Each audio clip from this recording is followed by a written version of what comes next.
नमस्कार दोस्तों, ढोल में पोल चैनल में आप सब मित्रों का हृदय से अभिनंदन करता हूं। दोस्तों, आज हम देखते हैं कि वाल्मीकि रामायण जो वाल्मीकि जी ने लिखी, उसकी साथ ही वाल्मीकि रामायण आनंद रामायण है, वो भी वाल्मीकि जी ने लिखी है। संस्कृत में लिखी, श्लोकों में लिखी और हिंदी अनुवाद उपलब्ध है। दोस्तों, तो आनंद रामायण में महाभारत का प्रसंग दिया हुआ है, श्री कृष्ण युधिष्ठिर का। तो दोस्तों, इससे ये सिद्ध होता है कि रामायण जितनी भी हैं और महाभारत आदि, गीता आदि, ये सब समकालीन है, एक ही साथ लिखे गए, एक ही समय में लिखे गए, विभिन्न लोगों के द्वारा लिखे गए। अब कैसे ये लोग जो है, आप शायद ही विश्वास करें, लेकिन दोस्तों जब हम आनंद रामायण को देखते हैं, ये आनंद रामायण है दोस्तों, इस आनंद रामायण को देखते हैं तो इसके बारे में इतना जानते हैं कि ये त्रेता युग में रामचंद्र जी पैदा हुए, उनकी कथा कहानी जो है वाल्मीकि ऋषि ने लिखी। और ये आनंद रामायण आदि, अध्यात्म रामायण आदि भी वाल्मीकि ऋषि की है और उनसे ये लिया गया। ये पिछले वीडियो में मैंने बताया था, उसी से ही वाल्मीकि रामायण मूल रामायण है। उसमें 1 करोड़ श्लोक बताए गए, उन्हीं में से कुछ काट छांट करके ये तमाम रामायण लिख दी गई हैं। तो दोस्तों, इसमें जो है एक प्रसंग आता है श्री कृष्ण और युधिष्ठिर का। वो पूछते हैं, रामनवमी व्रत की विधि पूछते हैं युधिष्ठिर जी कि रामनवमी व्रत का क्या महत्व है, रामनवमी व्रत का क्या महात्म्य है और वो किस तरह से रखा जाता है। तो फिर कृष्ण जी जो है समझाते हैं। तो दोस्तों ठीक है, ये हम मानते हैं कि कृष्ण जी का समझाना स्वाभाविक है, क्योंकि त्रेता युग में रामचंद्र जी हुए थे, द्वापर युग में कृष्ण जी हुए, यहाँ तक तो ठीक है। लेकिन चूंकि ये आनंद रामायण में लिखा हुआ है, तो आनंद रामायण तो वाल्मीकि जी ने लिखी, तो इसमें इसका क्या मतलब है।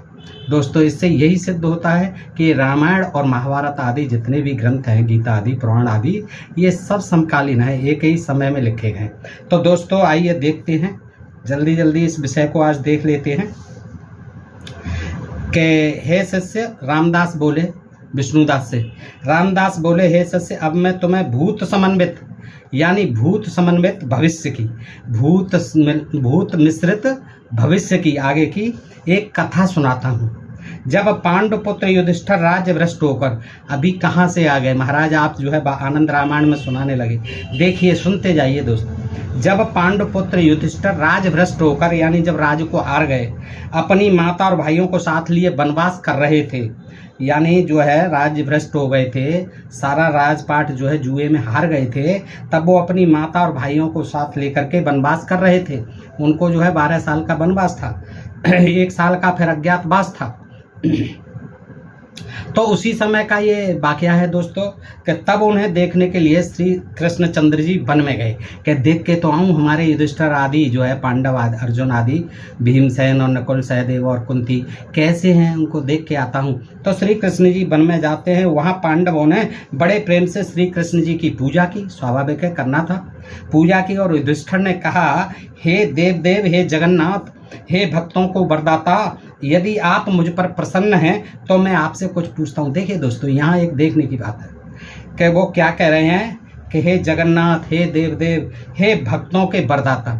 अगर ऐसे ही वरदाता थे श्री कृष्ण जी, तो ये तो रिश्तेदार थे, ये बहनों ही लगते थे, ये जीजा, ये जो है क्या नाम है, अर्जुन जो है बहनों ही लगते थे, जीजा लगते थे, ये साले थे। वैसे ही रिश्ता था, कुंती भूआ थी, तो ये भगवान थे। तो इनको तो ये होना ही नहीं चाहिए कि इनके रिश्तेदार जुआ खेलें, जो धर्मराज कहलाते हैं, और जुए में सारा राजपाट हार जाए। ये कृष्ण जी के रहते हुए ये हो कैसे गया। आज हमारा कोई परिवार का आदमी गलत आचरण करता है तो हमारा फर्ज बनता है, बड़े होने के नाते, समझदार होने के नाते, कि उसको रोकें कि भाई तुम ये क्या कर रहे हो, ये अपराध मत करिए। तो एक आध बार समझाते तो सही श्री कृष्ण, नहीं मानते तो वो बात अलग थी, है, और मानना चाहिए था। भगवान की बात को क्यों नहीं मानेंगे। तो सारा जो है चौपट हो गया, जुए में दाव में लगा दी, द्रौपदी तक को दाव में लगा दिया, और वन में भटक रहे हैं, जंगल में मारे मारे फिर रहे हैं। तो श्री कृष्ण जी अब राजी खुशी लेने जा रहे हैं। श्री कृष्ण जी उस समय क्यों नहीं थे, जब बताते कि भाई ये जो है शकुनी वगैरह की चालों में मत फंसो, दुर्योधन की में, तुम लोग क्या कर रहे हो, सब हार जाओगे। उनको बताना चाहिए था, लेकिन उन्होंने कुछ नहीं बताया, और वो बेचारे आज परेशान हैं, 13 साल के लिए जंगल में हैं। अब वहाँ पहुँचते हैं तो वो कहते हैं, हे भगवान, आप हमको वरदाता हैं और आप हम पर, युधिष्ठिर जी कहते हैं कि आप प्रसन्न हैं तो आपसे कुछ सवाल पूछता हूँ, उसका जवाब दीजिए। हे देवेश, यह तो आपको ज्ञात ही है कि इस समय मैं राजभ्रष्ट हूँ। अब भगवान से क्या बात छिपी है, ये तो उन्हें पहले ही पता होगा कि तुम राजभ्रष्ट होने वाले हो, हैं। रोकना चाहिए था, कोई ऐसा तरीका भी बताना चाहिए था, लेकिन नहीं। तो अब मैं राज्य भ्रष्ट हूँ इससे आप मुझे ऐसा कोई व्रत बतलाइए। देखिए कितना परेशान जब आदमी हो जाता है तो उसका मानसिक जो है संतुलन डगमगा जाता है। इसी तरह जब वो परेशान है बेचारे, कहाँ राजपाट और उसको छोड़ करके वन में मारे मारे फिर रहे हैं अपनी कुंती के साथ, तो माँ के साथ, तो दोस्तों कितनी विडंबना की बात है ये कि भगवान रिश्तेदार होते हुए भी मारे मारे फिर रहे हैं। तो उनकी जो है जो मानसिक संतुलन है इतना डामाडोल है कि वो ये कहते हैं कि मुझे कोई व्रत बतलाइए। अब जंगल में व्रत का क्या काम है, ये पहले ही पूछ लेते व्रत आदि तो राजपाट मिल जाता। अब पूछ रहे हो हैं, अब पछताए हो तो क्या, जब चिड़िया चुग गई खेत हैं, तो अब तो सारा चला गया राजपाट। अब पूछ रहे हैं कि महाराज, हे भगवान, हे देवेश, अब आप जो कोई ऐसा व्रत बतलाइए हमें जो लक्ष्मी की प्राप्ति कारक हो, यानी फिर से हमें धन संपदा राजपाट सारा मिल जाए, ऐसी कोई हमें विधि बताइए और पुत्र पौत्र को बढ़ाने वाला हो। अब तुम मारे मारे फिर रहे हो, या पुत्र पौत्रों को बढ़ाने की कहाँ चिंता हो रही है। वो कह रहे हैं हमें ऐसा कोई व्रत बताइए। तो श्री कृष्ण जी बोले, देखिए दोस्तों, ये जो है आनंद रामायण का है और ये श्री रामदास बोले, विष्णुदास, ये दोनों का वार्तालाप है। जैसे वो कथा कहानीकार पुराणकार वैश्य सम्पायन जी सुना रहे हैं, कभी सुखदेव जी सुना रहे हैं, कभी सूत जी सुना रहे हैं, ऐसे कभी श्री कृष्ण जी युधिष्ठिर को सुना रहे हैं, कभी भीष्म जी युधिष्ठिर को सुना रहे हैं, ऐसे ही सुनाते हैं। तो इसमें जो है ये दो पात्र हैं, रामदास और विष्णुदास, ये गुरु शिष्य हैं और ये जो है आनंद रामायण के मुख्य पात्र हैं, यानी ये कथावाचक हैं। तो ये बता रहे हैं। तो देखिए आनंद रामायण में है ये। तो अब जो है श्री कृष्ण जी बोले, ये द्वापर की घटना है लेकिन वहाँ सुनाई जा रही है त्रेता युग में। हे राजन, तुम इस बात को पूछते हो तो सुनो, पूछ ही रहे हो तो सुनो। मैं गुप्त से भी गुप्त व्रत को तुम्हें बतलाता हूँ, जिसको आज तक किसी ने नहीं बताया होगा, न किसी ने जाना होगा। राम नाम से बढ़कर मोक्षदायक और लक्ष्मी वर्धक कोई व्रत नहीं है। भाई वो तो हथियार डाल गए, बोले कि मेरे से कुछ नहीं बन पड़ेगा, तो मुझे भगवान मानो या मत मानो दोस्तों, लेकिन वो युधिष्ठिर जी महाराज, लेकिन आप जो है राम को मानो, राम को मानो, और वो ही उनका जो राम नाम है उससे बढ़कर के मोक्षदायक कोई नहीं है, लक्ष्मी वर्धक कोई व्रत नहीं है। अब राम जी का आप व्रत करिए तो लक्ष्मी जो है अनाप शनाप आ जाएगी और आपका ये वनवास भी खत्म हो जाएगा, राजपाट सब मिल जाएगा। युधिष्ठिर को ये बता दिया। और इसी तरह के लोग प्रलोभन जो आजकल ये बाबा बाई साधु संत कथावाचक ज्योतिषी तमाम देते हैं और लोगों को अंधविश्वास और पाखंड में ठगते रहते हैं दोस्तों। यही देखिए, जब मानसिक संतुलन खराब हो जाता है, आदमी जब विपत्ति में होता है तो उसका दिमाग जब काम नहीं करता है और श्री कृष्ण जी जैसा कोई परम भक्त, वो परम ईश्वर मिल जाता है, तो फिर उससे भक्त जो है इसी तरह की बात करता है। तो युधिष्ठिर ने पूछा कि कौन सा ऐसा साधन है, कौन सा ऐसा व्रत है जिसके करने से लक्ष्मी और संपदा सब मिल जाएगी, महाराज कृपा करके बताइए। तो वो कहते हैं कि राम नाम ही मोक्षदायक है, संपत्तिदायक है, धन संपदा और लक्ष्मी की प्राप्ति होती है। युधिष्ठिर, राम नाम को जपने वाला राम का रूप हो जाता है। इसे स्वयं राम ने ही मारुति हनुमान जी के प्रति कहा था। यही नहीं रुकते हैं, वो आगे हनुमान का भी नाम लेते हैं कि ये राम मंत्र जो मैं बता रहा हूँ, राम नाम की महिमा जो बता रहा हूँ, ये स्वयं राम ने हनुमान जी को बताई थी। तो अब युधिष्ठिर कहते हैं कैसे बताई थी महाराज, बताओ तो सही। तो युधिष्ठिर बोले, हे रुक्मिणी पते, इस बात को श्री रामचंद्र जी ने हनुमान से कब कहा था? तब श्री कृष्ण जी बोले, ये कथा सही है अपनी जगह, द्वापर में हो रही है, ठीक हो रही है, रामचंद्र जी पीछे हो, लेकिन आनंद रामायण में देने का कोई मतलब नहीं है इसका। आनंद रामायण से क्या लेना देना, ये महाभारत आदि में हो तो अच्छी बात है।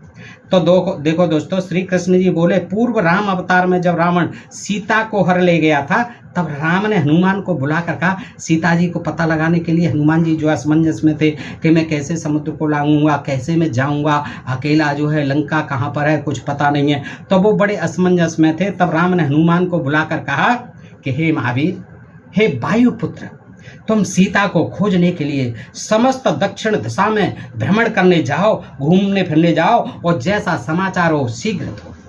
श्री हनुमान बोले, हे संसार के स्वामी, हे रघुनाथ, दक्षिण दिशा में तो सागर अर्थात विशाल समुद्र है, नाम नहीं जानते थे उसका, हिंद महासागर। दक्षिण दिशा में तो सागर अर्थात विशाल समुद्र है और बहुत से राक्षस रहते हैं, वहाँ मेरा क्या बल लगेगा, मैं क्या कर पाऊंगा, मेरा क्या वहाँ पर बल चलेगा, बताइए। तो श्री रामचंद्र जी बोले, हे हनुमान, रावण आदि राक्षसों का निवारण करने वाला वह अत्यंत सरल मंत्र मैं तुमको बताता हूँ कि जिसकी सहायता से तुम सर्वत्र विजयी होगे। तो महाराज जो है आप भी चले जाओ साथ में, ऐसा मंत्र बता रहे हो कि रावण आदि राक्षसों का निवारण हो जाएगा, ऐसा मंत्र केवल हनुमान जी को ही बता रहे हो और उनको परेशान कर रहे हो। आप साथ में चले जाइए ना वानर सेना को लेके और उसका जो है विध्वंस कर दीजिए। लेकिन नहीं, वो जो कहते हैं कि मैं एक मंत्र दे रहा हूँ आपको। हनुमान बोले, हे महाराज, आप दीनों के सुंदर उद्धारक हैं प्रभु, अवश्य ही आप हमें उस मंत्र को पूर्णतया बताइए महाराज। रामदास बोले, सुनो विष्णुदास, हनुमान के इस प्रकार प्रार्थना करने पर राम ने उन्हें एकांत में बुलाया, कान में बताया मंत्र। फिर उनके दाहिने कान में श्री राम इस नाम का उपदेश दिया। देखिए, नाम का उपदेश दिया, उन्होंने कह दिया कान में हनुमान के में, श्री राम। बस बेटा तुम यही रटते जाना रास्ते भर, श्री राम श्री राम श्री राम श्री राम, और सब बन जाएंगे बिगड़े हुए काम। आप परेशान मत हो, पहुंच जाओगे लंका धाम। तो बस हनुमान ने उस नाम को 1,00,000 बार जपा। देखिए कितना धैर्य था, टाइम भी बहुत था। बैठ गए, जैसे ही मंत्र दिया श्री राम, बैठ गए। हनुमान जी परम भक्त थे और करने लगे श्री राम श्री राम श्री राम श्री राम श्री राम श्री राम श्री राम 1,00,000 बार जपा। और तब वे दक्षिण दिशा को प्रस्थित फिर चल दिए कि अब ठीक है, 1,00,000 बार मैंने जप कर लिया, चल दिए। उसी मंत्र के प्रभाव से वे दुर्गम सागर को पार कर लंका में जा पहुंचे। अब इतना ही प्रभाव था तो क्या जरूरत थी पुल बनाने की। जब हनुमान जी पहुंच गए तो सारे पहुंच जाते उड़ उड़ के, हैं। यही मंत्र सबके कान में फूंक देते महाराज राम जी। इतने पर भी सीता का पता नहीं लगा उन्हें। उन्होंने बड़ी खोज की लंका में पहुंच के। तब वे अशोक वाटिका में गए, यहाँ जहाँ सीता एक वृक्ष के नीचे बैठी हुई थी। हनुमान ने उन्हें दूर से ही देखा। उसे देखने मात्र में ही वे हर्ष मानस निर्भय हो गए और उनका हृदय हर्ष से उल्लसित हो गया हनुमान जी का। उन्होंने शीघ्रता से समीप जाकर सीता जी को प्रणाम किया। सीता माते प्रणाम। फिर दंड के समान दंडवती की प्रणाम किया, दंड के समान पृथ्वी पर पड़ गए। उस समय उन्होंने बालक का सा रूप धारण कर लिया था। देखिए छोटे रूप बन गए, बाल रूप धारण कर लिया था। तब उन्हें भूमि पर पड़े देख सीता ने कहा, हे बालक, तुम कहाँ से आए हो, किसके बालक हो तुम, बताओ। सीता बोली। हनुमान बोले, मेरी माता सीता और पिता श्री रामचंद्र जी हैं। बड़े चक्कर में डाल दिया। अरे ये बालक कहता है कि माता सीता, मेरी माँ सीता हैं और पिता रामचंद्र जी हैं। ये क्या अद्भुत बात कर रहा है। मैं उन्हीं के समीप से आया हूँ, राम जी के समीप से आया हूँ। मेरा नाम हनुमान है। इस मुद्रा का अंगूठी को आप लीजिए। देखिए अंगूठी लेके आए थे राम की, वो दे दी। यह राम नामांकित, राम को खुदा हुआ था उस पर। मुद्रा का शुद्ध सुवर्ण की निर्मित अर्थात बनी हुई है। उसे देखकर जब सीता को यह ज्ञात हुआ कि अंगूठी श्री रामचंद्र जी की है तो उन्हें बड़ी संतुष्टि और प्रसन्नता हुई। क्यों नहीं होगी। इतने दिन से बेचारी अकेली अशोक वाटिका में पड़ी जो है बाट जो रही हैं कि कब हमारे पति श्री राम जी आए, तो बड़ी प्रसन्नता होती है। वह तब वहाँ माता को प्रसन्न देखकर हनुमान जी ने यह वचन कहा, हे मात, मुझे बड़ी भूख सता रही है। इस वन में बड़े ही मधुर और दुर्लभ फल लगे हुए हैं। यदि आपकी मुझे आज्ञा हो तो निश्चय ही मैं इन सबका भक्षण कराऊँ। बड़ी भूख लग रही है माँ, मुझे आज्ञा दो तो मैं फलों के वृक्षों के फल खा लूँ, बहुत लगे हुए हैं। सीता बोली, हे महावीर बालक, इस वन का स्वामी रावण है, तुम ऐसे शक्तिशाली तो नहीं हो, फिर कहो कि इन फलों को कैसे भक्षण कर सकोगे। भाई यहाँ तो उसके चौकीदार रहते हैं, रावण का वन है, ये उपवन है, इसमें जो फल लगे उनकी रखवाली वाले हैं, और आप छोटे से बच्चे हो, कैसे जो है फल खा पाओगे।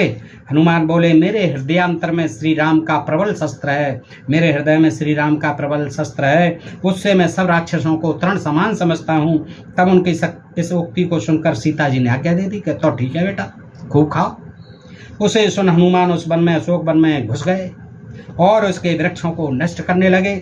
इस समाचार को सुन बहुत से राक्षस वहां जा पहुंचे। हनुमान ने उन सबसे भीषण युद्ध किया, वो तो होना ही था। परंतु श्री राम नाम के मंत्र प्रभाव से हनुमान ने उनके बल का दलन कर लंका को जला दिया। फिर अशोक वन में जहां सीता जी विराजमान थी वहां जाकर उन्हें प्रणाम किया। देखो लंका को भी जलाए इतनी जल्दी, प्रणाम किया। संक्षेप में ही सुना रहे हैं श्री कृष्ण जी, युधिष्ठिर को समय कम रहा होगा। सीता ने श्री रामचंद्र जी को देने के लिए एक अलंकार दिया, आभूषण दिया है। उसे ले जाकर हनुमान श्री रामचंद्र जी के पास लौट आते हैं। श्री रामचंद्र जी के समीप पहुंचकर उन्होंने वह आभूषण उन्हें दिए जो सीता ने दिए थे और उनके चरणों के समीप जा बैठे। देखिए ये तो बेचारे चरणों के समीप ही बैठे रहते थे। इतना महाबली, इतना बलशाली योद्धा जो कि रामचंद्र जी नहीं कर पा रहे थे वो काम किए। पता लगाना सीता का कोई हंसी खेल नहीं था। और कितने भक्त थे, संजीवनी बूटी ला करके लक्ष्मण को बचाया और रावण ले गया, वहाँ से पाताल से निकाल के जीवित लाए दोनों भाइयों को, और फिर भी उनको चरणों में ही दास बनाया है। आप जितने भी मंत्र वो चित्र देखेंगे, जहाँ भी देखेंगे, रामायण में देखेंगे, कहीं भी देखेंगे मंदिर आदि में, तो वो चरणों में ही पड़े रहते हैं, क्योंकि वो शूद्र थे और शूद्रों का काम चरणों की सेवा करना है। इसीलिए उनको शूद्र कहा गया, वो भक्त कहा गया, दास कहा गया है। रामचंद्र जी के भक्त, रामचंद्र जी के सेवक हैं। तो क्योंकि वो अनुसूचित जाति थे, जनजाति थे, जंगल में रहते थे, उस समय के आदिमवासी थे, आदिनिवासी थे, मूल निवासी थे, और शास्त्रों के अनुसार उनके केवल जो है और आखिर से अंत तक बेचारे जो है चरणों में ही लोटपोट होते रहे हैं। इतना बलशाली योद्धा जो है महावीर, है ना। तो आगे देखिए क्या है कि चरणों के पास बैठ गए जाकर के चुपचाप। उस अलंकार को लेकर और हनुमान की बातें सुनकर श्री रामचंद्र जी बहुत प्रसन्न हो गए। हे महाराज युधिष्ठिर, यह सब राम के नाम की महिमा है। कृष्ण जी कह रहे हैं ये सब राम नाम की महिमा है। भाई कृष्ण भगवान आप भी तो कम नहीं हो, आप विष्णु के अवतार, आप भी हैं, राम जी भी हैं, तो आप में क्या कमी है? तो आप जो अपनी महिमा क्यों नहीं बता रहे हैं? और आपकी महिमा से उनको जो है वनवास में भटकना पड़ रहा है। आपके रिश्तेदार थे, लेकिन आपने अपनी बला जो है रामचंद्र जी के जो त्रेता युग में हुए उनकी टाल दी, उनके ऊपर बला कि राम नाम की महिमा है। इसलिए राजेंद्र तुम राम का नाम जपा करो, अब मेरे नाम वाम से तो कुछ भला होना नहीं है तुम्हारा। और उन्होंने तो मरवा और दिया सबको जो है कुरुक्षेत्र के मैदान में, तमाम जो है ऐसा ज्ञान दे दिया अर्जुन को कि मरो मारो, कोई किसी का रिश्तेदार नहीं है, मरने की क्या चिंता करते हो? तुम मर जाओगे तो स्वर्ग मिलेगा, और नहीं मरो, युद्ध नहीं करोगे तो तुम क्षत्रियत्व से विहीन हो जाओगे। तमाम क्षत्रिय लोग जो है आज तुम्हारे नाम पर अर्जुन थूका करेंगे, हैं। तो इसलिए क्या है, लड़ो मरो, कोई किसी का रिश्तेदार नहीं है यहाँ। क्या सोचा विचारी कर रहे हो? देखिए मेरे मुंह में सारे लोग जो है मरे पड़े हैं, सारी दुनिया मरी पड़ी है। इस तरह से जो है उसको इतना तैयार किया अर्जुन को, वो तो बिल्कुल नहीं। और तमाम जो है लाशें हो गई, कितने लाखों करोड़ों लोग जो है कुरुक्षेत्र में खून की नदियां बह गई। और ये काम श्री कृष्ण जी ने कराया, और कोई गैर नहीं थे, किसी दूसरे देश के नहीं थे, अपने ही रिश्तेदार थे सब। नए नए लड़के, सब जवान लड़के सब मरवा दिए। तो ये जो है श्री कृष्ण ने ये काम किया। और ये कहते हैं आगे, युधिष्ठिर बोले इसके जप की क्या विधि है महाराज? राम के नाम की जप की क्या विधि है, और इसके पुरस्चरण का क्या फल है, इसका उद्यापन कैसे होता है इस रामनवमी व्रत का, और उसमें क्या यत्न है, सब मुझसे कहिए। ये सबसे पूछ रहे, कृष्ण जी से ये पूछ रहे हैं कि कैसे होता है रामनवमी व्रत, कैसे उसका जो है उद्यापन आदि होता है, क्या विधि है उसकी। तो श्री कृष्ण जी बोले, हे राजेंद्र, स्नान करके तुलसी की माला लो और पवित्र स्थान में बैठ जाओ, जप करो, अथवा किसी पुस्तक पर लिखो, अथवा हृदय में स्मरण करो श्री राम श्री राम। 1 करोड़ अथवा 1 लाख की संख्या में उसकी परिसमाप्ति करें।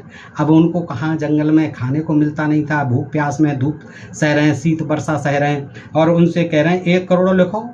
अब कहाँ से इतना कागज आए, कहाँ से एक पेन आए?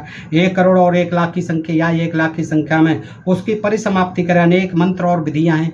ऐसा लगता है कि ये उनको तो बहाना था, ये आम जनता को बताया जा रहा है इसके द्वारा कि भैया ऐसा करो रामचंद्र जी के लिए, अगर खुश करना है, धन संपत्ति लक्ष्मी चाहते तो।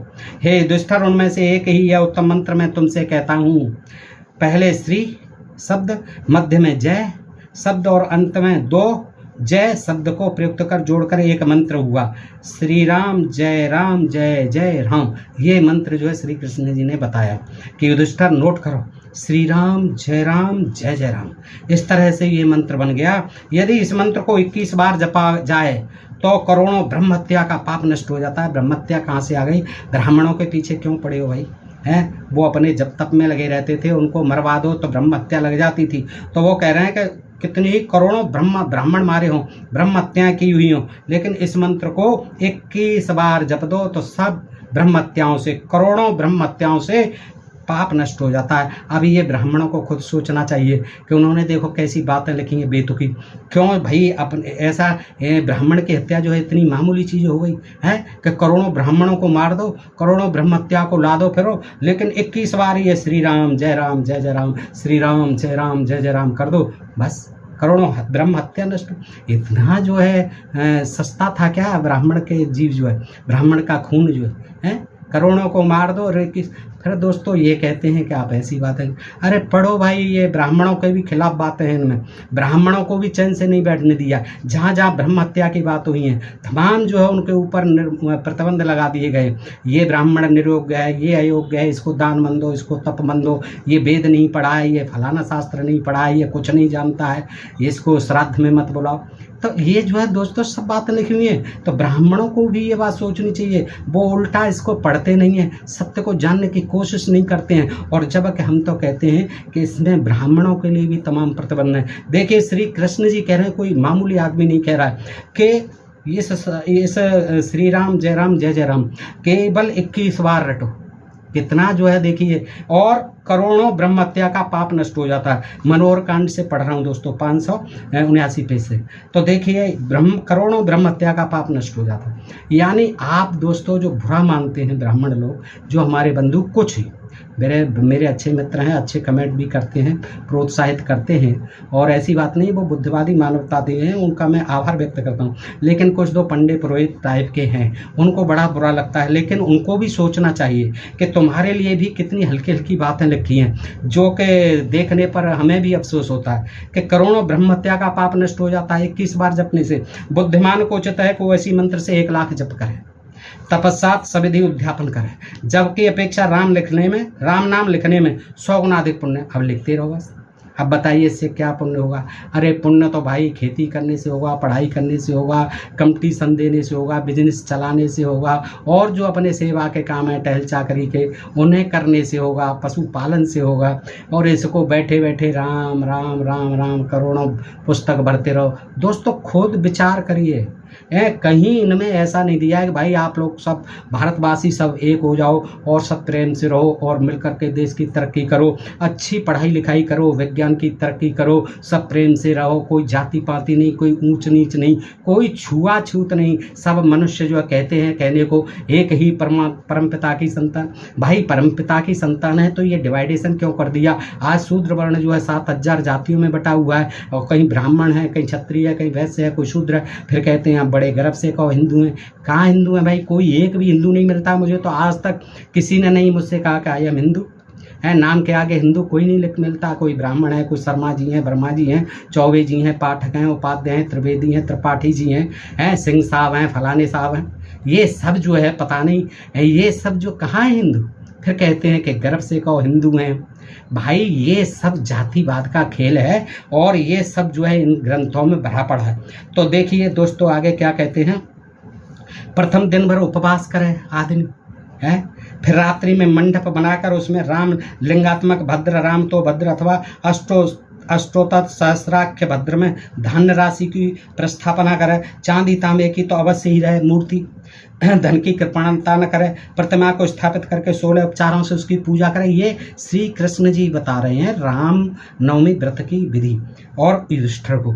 और फिर राम नामांकित एक सुवर्ण पात्र को, अब सोने का पात्र वहाँ कहाँ से लाएं जंगल में, सोने का पात्र हो, उस पर राम नाम लिखा हो, उस प्रतिमा के समक्ष रखें जो सोने की बनी हुई है राम जी की, उसकी भी पूजा करें, उस पात्र की भी है।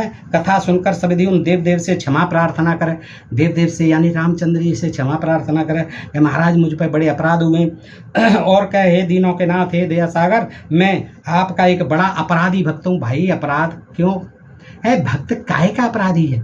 क्यों अपराधी? अपराध बोध से ग्रस्त है वो भक्त काय बात का है? उसने क्यों अपराध किया था?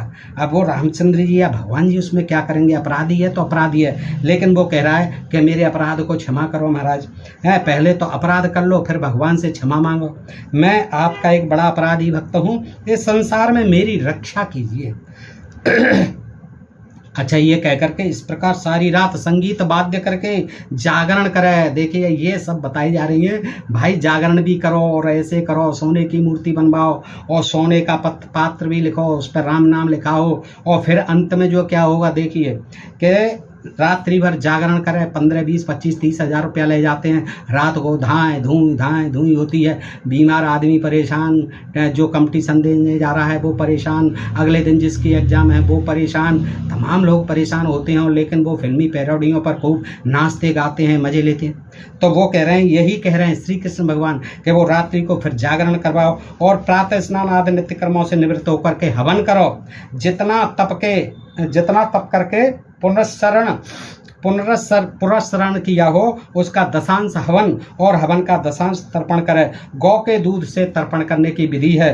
पश्चात दशांश ब्राह्मण भोजन करावे। हाँ, अब आए ना असली बात, तो अब आई। ब्राह्मणों को फिर भोजन करा। अब जंगल में युधिष्ठिर कहाँ ढूंढते फिरेंगे हैं, वहाँ जो है सारी चीज़ें कहाँ से व्यवस्थित करेंगे, वहाँ जो है फिर ब्राह्मण भोजन जरूर करावे। तदनंतर व्रत के पूरा होने पर आचार्य को यानी ब्राह्मणों को वस्त्राभूषणों से समलंकृत कर सज्जित कर एक बछड़े वाली गोदेवे, वस्त्र भी दे, गोदे। आचार्य के अतिरिक्त वहाँ आगत अन्य ब्राह्मणों को यथासाध्य प्रसन्न करे। और भी आते हैं ब्राह्मण, उनको भी प्रसन्न करो, जो कुछ देना है खूब दो, इससे राजलक्ष्मी की प्राप्ति होगी। भैया सब ले जा रहे हैं, प्राप्ति कहाँ होगी है? राजलक्ष्मी की प्राप्ति होती है। पुत्रार्थी को पुत्र और धनार्थी को धन का लाभ होता है। अनेक दान, तीर्थ, प्रदक्षिणा और तप आदि शुभ कार्य हैं, वे सब इस व्रत के लक्ष्यांश के समान भी नहीं है। चाहे निष्काम या सकाम, जो इस व्रत को करेगा उसकी मनोकामना पूर्ण होगी। ये जो है श्री कृष्ण भगवान बता रहे हैं दोस्तों युधिष्ठिर को। यदि कोई आनंद रामायण का ग्रंथ लिखकर ब्राह्मण को दान करे, अब बताइए, आनंद रामायण का ग्रंथ लिखकर ब्राह्मण को दान करे, श्री कृष्ण जी कह रहे हैं, तो उसका पुण्य वर्णन से परे है। फिर तो कह ही नहीं क्या इतना पुण्य होता है। उद्यापन की यह विधि मैंने तुम्हें बतलाई। दूसरी विधि यह है कि आनंद रामायण में जितनी श्लोक संख्या है उसके दशांश से यानी उसके 10 अंश से होम करे और होम का दशांश से ही ब्राह्मण भोजन करावे। और तीसरी विधि यह है कि राम गायत्री अथवा राम मंत्र से हवन करे। एक सुवर्ण पत्र पर राम नामांकित श्लोक लिखकर उसकी पूजा करे और उसे गुरु को अर्पित कर दे। सोने के पात्र को राम नाम लिखे हुए गुरु जी को दे दे, ब्राह्मण जी को। इच्छा हो तो श्री रामचंद्र विषय कोई कविता लिखकर उद्यापन करे। इस तरह से दोस्तों ये कहते हैं श्री रामचंद्र जी के प्रश्नार्थ इस काम को अवश्य करे। हे राजन युधिष्ठिर, यह जो उद्यापन कार्य मैंने तुम्हारे समक्ष कहा, यदि तुम इसे स्वीकार करोगे तो खोए हुए राज्य को पा जाओगे।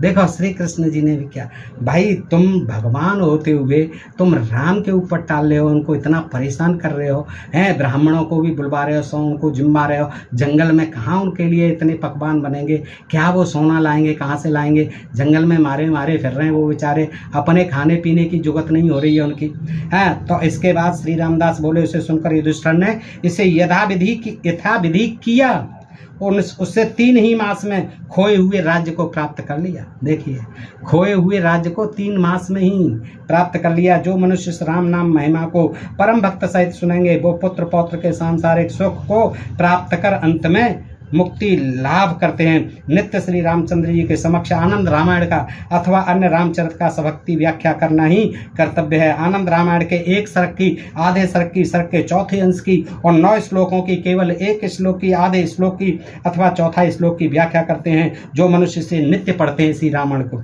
वो मनुष्य मुक्त के अधिकारी होते हैं। जो से पीपल और अगस्त वृक्ष के नीचे, तुलसी वृक्ष के समीप, पवित्र स्थान में, सूर्यदेव अथवा ब्राह्मण के समक्ष, किसी सभा में, ब्रह्ममंडली में, नदी के तट पर अथवा श्री रामचंद्र जी के समीप आनंद रामायण में लिखित चरित्र का पाठ करते हैं, ऐसे मनुष्य धन्य हैं। यदि इस रामायण को समग्र या एक कांड या इसी की बात हो रही है आनंद रामायण की, यदि इस रामायण को समग्र एक कांड या एक सर्ग लिखकर ब्राह्मण को दान किया जाए तो वह बड़ा पुण्यदायक होता है।